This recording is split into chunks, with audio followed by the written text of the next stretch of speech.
नमस्कार। आज आम आसिक पहुँचीचु जाजपुर जिलार धर्मशाला ब्लॉक जाजपुर जिलार बर्चना ब्लॉक अंतर्गत नानपुर ग्राम।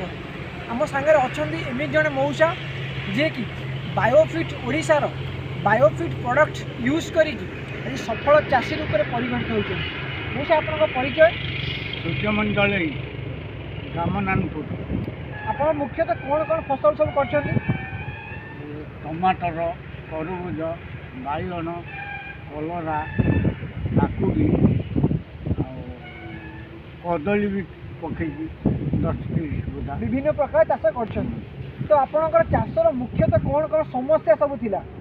समस्या जहाँ थिला ये जो प्रदर्शन कलु आम ये जिनसा भल हम बोली आम आशा करूँ। आपणकर टमाटर कौन सब समस्या थिला? टमाटर गछ जमा बागु नाला एबे भल कला फल आसला बहुत फूल आसला। अच्छा आपणकर कलरा गछ कौन सब समस्या थिला? कलरा तो जमा हो नाला ये जो प्रदर्शन आपन देले करके भल फल हो। अच्छा मौसा बायोफिट स्टिमरिच रैपअप एवं बायो 99 यूज करते ये जिन सब यूज करी फसल गोटे चेंजेस आसी ना आसीनी? निश्चय आसी। यही सब प्रोडक्ट यूज करके आप खुशी अच्छा तो?